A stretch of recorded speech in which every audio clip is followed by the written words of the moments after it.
This all went down about 2 weeks ago, right after I moved into my new apartment.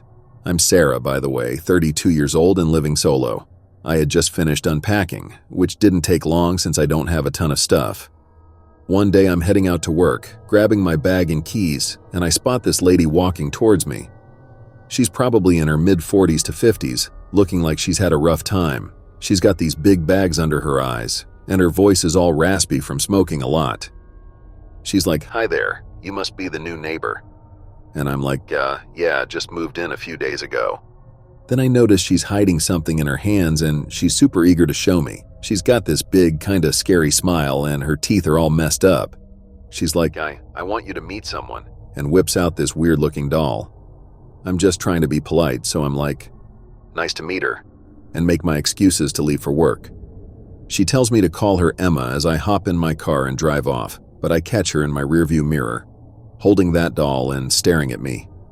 Gave me the creeps, honestly. The day at work was pretty uneventful. Nothing particularly special happened. I remember my thoughts kept drifting back to Emma, especially that doll she showed me. It looked strange, like something straight out of a horror movie. Just thinking about it gave me the chills. It had this eerie, almost lifelike quality that was unsettling. Anyway, nothing noteworthy went on, so fast forward a couple of hours. It was around 5 p.m. and I was driving back to my place after a long day at work. My mind was pretty much on autopilot, just thinking about dinner plans and maybe unwinding with some Netflix. As I pulled into the parking lot of my apartment complex, I wasn't expecting anything unusual. Just another regular day winding down. But then, as I drove in, something completely unexpected caught my eye.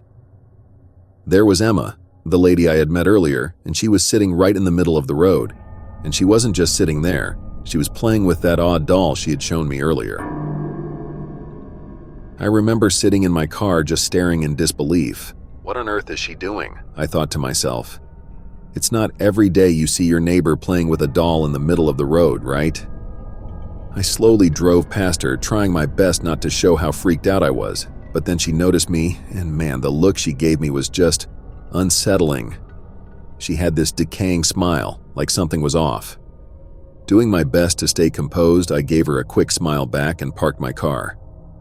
As I got out, I was repeating in my head, "Please don't come over here. Please don't come over here." I walked toward the entrance, trying to act nonchalant, but I couldn't help but glance at her.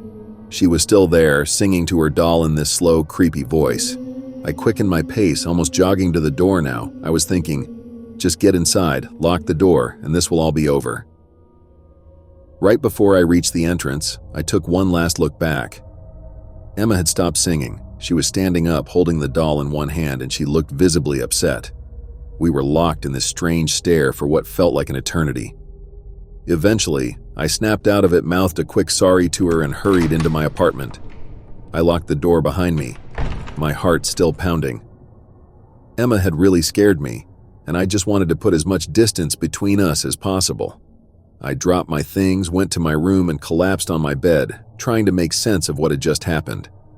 Emma and her doll were the last things I expected to encounter that day. Later that night, or rather in the early hours of the morning, it was 4:30 a.m. I remember waking up suddenly, feeling wide awake for no apparent reason. I glanced at my phone on the bedside table, confirming the time, and turned on the bedside light, trying to shake off the confusion of waking up at such an odd hour. As I lay there in bed, the silence of the night was suddenly broken by these strange tapping noises. It was the kind of sound that instantly sends a shiver down your spine, especially in the dead of night. I was really scared, but also frozen, unsure whether to investigate or just stay put, hoping it would stop. For about a minute, the tapping continued, and then I heard something that sounded like shuffling and a faint whisper. It was one of those moments where your heart is racing, and every little sound feels amplified. The fear was building up inside me, but I was still too scared to move from my bed. Then, as suddenly as it had started, everything went quiet. Those 5 minutes of silence that followed were probably the longest of my life. I was lying there, too scared to even breathe loudly, when out of nowhere my front door slammed shut with such force that it made me jump out of bed. That loud bang was the final straw. It propelled me into action, and I started checking every room in my apartment, trying to figure out what had just happened. I remember thinking, am I going crazy? Did I really hear that? The last place I checked was the bathroom. I hesitantly looked in the shower, half expecting to find someone hiding there. But what I saw wasn't a person. It was that goddamn weird-looking doll. Seeing it there, I realized who had been in my apartment. It was Emma's doll. I couldn't understand why she would break into my place just to leave this doll in my bathtub. It made no sense at all. And that's when the full weight of the situation hit me. How odd Emma really was and the potential danger she could pose. The next morning, I was still trying to process everything that had happened. I checked all the doors and windows in my apartment. Turns out, my bathroom window was unlocked. I'm kicking myself for that. I go talk to the apartment manager, tell them the whole crazy story, and they're super understanding. They even offer me a free month's rent if I stay. A week goes by, nothing weird happens, and then I hear Emma's been arrested. Apparently, she confessed to breaking into my place, but then got all angry and denied it. The cops had to arrest her.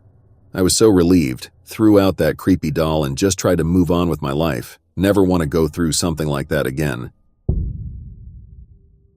Living in Dark Hollow, just a stone's throw from Pittsburgh, was a mixed bag.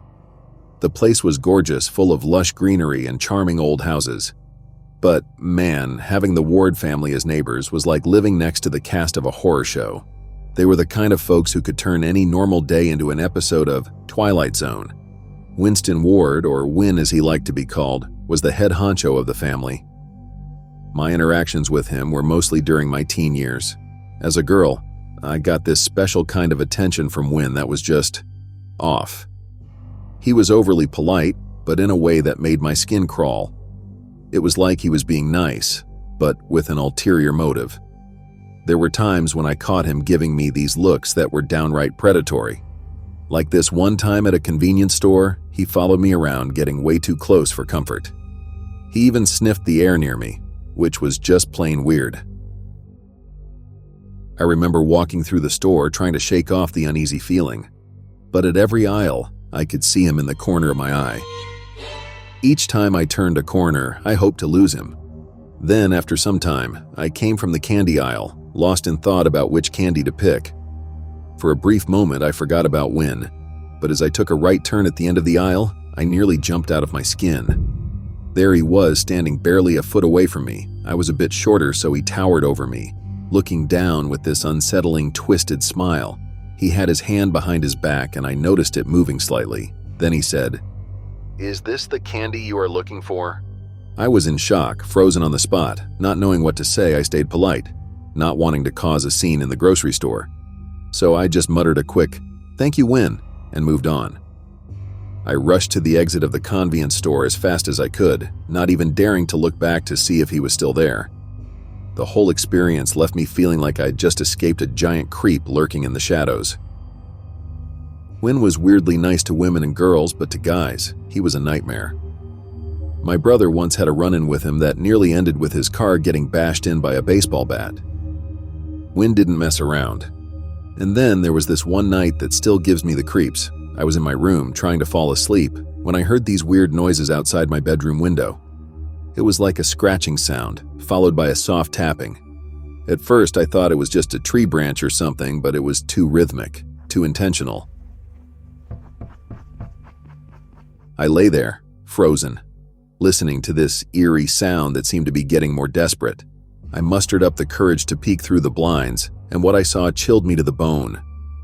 There was this shadowy figure just outside, moving around, like it was trying to find a way in.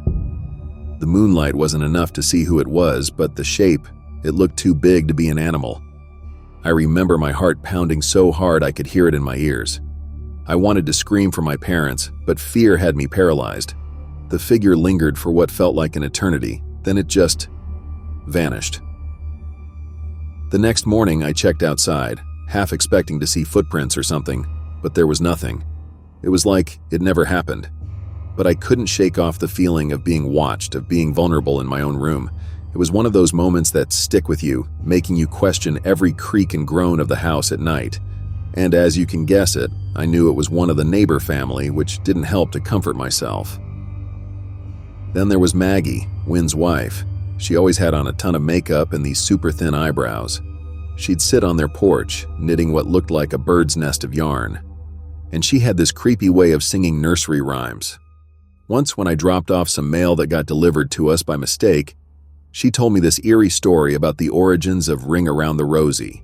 It was like she enjoyed freaking me out. Their younger son, Jacob, was really into Native American culture, but not in a good way. He'd run around with a bow and arrow, and some folks swore they saw him with real arrows. He even scared people by walking around with dead animals. It got so bad that social workers had to check in on him. Johnny, the ward's older son, was a piece of work. He was the kind of guy who'd growl at you in the school corridors, like some kind of moody animal. But the craziest thing he did was to this girl in our school. She was pretty and smart, the kind who always had her nose in a book. Johnny, for some reason, took a liking to her. He asked her out, and when she turned him down, things got weird. He started acting all sulky in chemistry class, giving her the silent treatment. It got so bad she had to switch lab partners.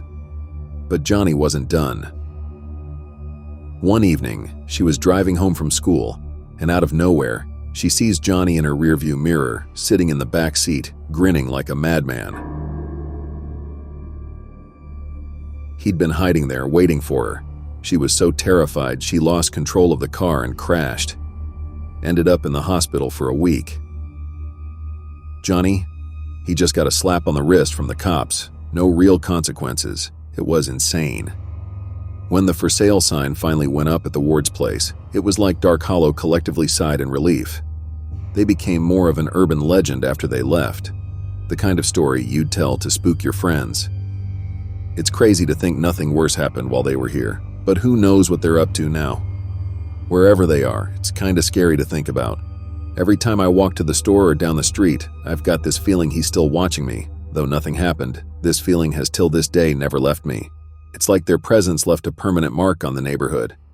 Sometimes I catch myself looking over my shoulder, half expecting to see Wynn lurking in the background. It's a constant reminder of the unease they brought into our lives, a feeling that's hard to shake off. I hope I never meet this family again. I've been really wary of changing near windows for ages, and it all goes back to this one time when I was 13, about 10 years ago. My folks split when I was just a baby, so my brother and I would spend weekends at our dad's mobile home. This all went down the summer before I started 8th grade. We were at Dad's for the weekend. He had to run my stepmom to a doctor's appointment nearby. We were used to being home alone. We had cell phones, and we didn't really go out or have friends over at Dad's. My brother, a couple of years older than me, was seen as the responsible one. Our routine at Dad's was pretty chill. We'd quietly have breakfast before our stepmom woke up. Then I'd watch a movie in my room, and my brother would be gaming in his room next door. I was settled in, watching Live Free or Die Hard, when I heard this slow tapping on the window. I hit pause on the movie, straining my ears to catch the sound again. Sure enough, there it was. Tap, tap, tap. I remember thinking, must be some kids messing around pulling a prank or something. Looking back, I was pretty naive for not being more concerned. I listened intently, but the tapping didn't continue. I shrugged it off as nothing serious and hit play, diving back into the movie. After finishing the movie, I decided it was time to get dressed and tackle my chores. My room was set up with my bed right next to the window, my feet towards the window, and my head near the door. The TV was directly opposite the bed, leaving just a narrow space in the middle for me to walk or change. My dog, Max, was lounging on the bottom bunk, basking in the little sunlight that filtered into my room. As I was slipping into my t-shirt, Max suddenly sat up, his attention fixed on the window. He moved slowly towards it, emitting a low, warning growl. Max wasn't the type to scare easily. He'd usually bark when excited, or if someone was at the door, but I'd never heard him growl like this before. It got me really worried, not knowing what was causing his agitation. I cautiously moved away from the window, trying to soothe Max, but he seemed even more protective and agitated the closer I got. Then, as I stepped back, and that eerie feeling of being watched crept over me, Turning around, my heart nearly stopped. A pair of hands appeared at my window, followed by a face I recognized, our neighbor from 2 doors down. He'd always given me the creeps, and now I knew my instincts were right. He was scanning my room, then his gaze locked onto me. He flashed a creepy smile and gestured for me to come to the window. I just shook my head no and reached for the baseball bat hanging on my wall. Max was going ballistic, barking and lunging at the window. The guy tried to open it, and that's when I yelled for my brother. The man must have thought I was alone because he looked genuinely scared when my brother burst in. He ran off back to his house while my brother and I yelled after him from the porch, Max trying to give chase. Afterward, my brother and I agreed not to tell our dad, thinking it was best to just avoid that neighbor. But I regretted not speaking up sooner when a few months later, a neighbor got attacked by the same guy. Thankfully, she wasn't seriously hurt. When I finally told her what had happened, she hugged me and agreed we shouldn't tell my dad, saying she'd handle it. And she did. The guy moved out a year later, and I never saw him again. I only told my grandma about it when I was 21 and no longer staying at Dad's on weekends. I asked her not to tell him, but she did. Dad was upset I hadn't told him sooner. I explained I was scared he'd do something drastic. He understood, but still wanted the full story. Even now, years later, I'm paranoid about running into that guy again. I'm always on edge when I hear noises near the window while changing. You never know what could have happened or what he saw. It's taught me to always be watchful and trust my gut.